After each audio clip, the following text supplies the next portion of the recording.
All right, there are two considerations with the size of lures. These are really excellent. In fact, you guys are asking the best questions of any group I've ever asked. Normally I ask one question, it's a dumb one and give up. Okay, the lure size is based on a number of things.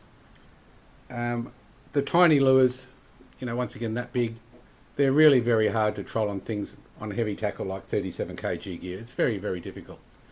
So these tiny lures are much better off on light tackle, say up to 15 kilo, and perfect for 6 and 8 kg. So there is that consideration. Lures this big, they put out too much drag in the water to troll on anything less than 24 kilos, so that's the restriction with that. As for lure size regarding fish species, it's probably very misunderstood. This is a very big lure and this is a very small lure. Correct? This lure will catch everything or get bitten by everything that's going to eat that lure, the big lure. The smaller the lure you've got, the more species that eat it. Now, why would you want to eliminate species? Say I want to catch large blue marlin. Large blue marlin are usually found around schools of yellowfin tuna and striped tuna and other species of fish that will probably eat that lure. But I don't want them to eat that lure because I want to catch the big fish. So we eliminate the other species by using a large lure. It's also easy to catch a big fish on a big hook. Even though a large fish or big blue marlin, and blue marlin up to 800 pounds have been caught on this lure, but the size hooks you use are generally way too small to get around the jawbone. So it's very rare that you actually land the fish, which is once again one of the reasons I use a hook that seems way too big for these little lures, because I like catching whatever grabs them, and I have caught sort of 150 kilo blues on them, at 90 and 100 kilo striped marlin on them. And I don't mind if it's a boring day catching striped tuna and all the other species that eat them. So that's the defining thing about lure size. When you're trolling a pattern of lures, you certainly pick a size range, and the beauty of skirted trolling lures is you're not trolling one at a time. You can have a choice of 4 or 5 or whatever you want to troll, and we do set them up in patterns of lures. And this is very typically a blue marlin, striped marlin off-the-shelf pattern that you'd probably use for Bermuguiri. And it'll probably get some yellowfin tuna, but not a lot of yellowfin tuna. Okay, so here we've got pretty much 2 sizes of lures. If I wanted to get more species, then I would probably change that lure to a smaller one, which I'll get, just so we can explain the pattern better. So we always basically have the largest lure closest to the boat, and the main reason is that it's the most aggressive, so it's going to draw the fish the furthest towards the boat, and it's also going to have the biggest hook. It's going to be the hardest hook to set, so the shorter the line going to that lure, the less stretch you've got, so the more chance you've got of hooking up with that lure. And generally the lure closest to the boat's in turbulent water and the pressure and the white water of the prop wash, so we want a dark silhouette. So generally that closest lure is your largest lure, and it's black.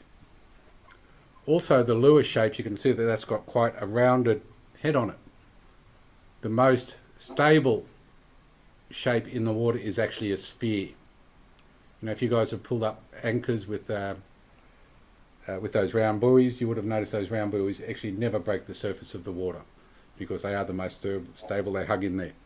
And the thing is that the line going to the closest lure is the steepest angle of line, so it's actually trying to pull the lure out. So we need a lure that's going to dig in hard. So the rounder the head, the shorter the head, the more it's going to dig in. Now the next lure up there, you can see that it's a large lure again. It's a nice bright colour, and this is actually a brand new colour called Parco, because I caught a bluefin a couple of weeks ago, a barrel, in tough conditions when not many people were catching them. So we've introduced this colour, named after Brad Parkinson. And you can see this head is a bit different. It's got a sharper edge on it. It's a bit longer in proportion to that lure. It's got a smaller face, and this is designed for an angle that isn't as steep as the short corner. It's basically for the long corner. All right. So now we go out to what we normally call the short rigger. Now keep in mind that if you don't have outriggers, you don't have a short rigger position. I actually use football terms for boats without outriggers, and I'd call that a short winger. So because the short rigger is actually a steep angle again, we've actually got that short head. This one's sharper because the angle's not as steep as that one. So we've actually got a sharper face on that, but it's still a short head to grip the water. If you don't have outriggers, then you want to actually go for a longer type of head in all your positions from then on in. So we'd actually use that in the long winger, that head shape again in the short winger and the long winger and the full back. How many of you do actually have outriggers? Hands up. Just a couple of you. Okay, a fair number of them. So we'll talk about both of them. So if you've got riggers, then we'd use that shape. If you don't have riggers, we'd actually use that shape. So, and that's generally a purple or a pink. The pink and orange, the Brad Joe's been doing exceptionally well there. The next colour out, which is either your long winger or your shotgun or your long rigger or long winger. It's basically that green Pakula. Used to be called Lumo, which was the best one for years. This is a colour called Grasshopper, which is now certainly taken over from it. Then we go to the longest lure, which is by far the shallowest angle, which we call the shotgun or the long winger. And you can see that that's actually got the longer head on it.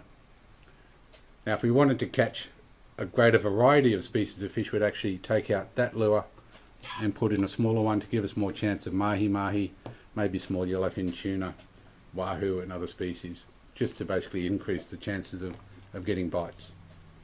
Okay, and those colours are pretty much what you should stick with, which is black, blue, lots of different blue combinations, whether it's blue and pink or blue and silver. They're all sort of long corner positions.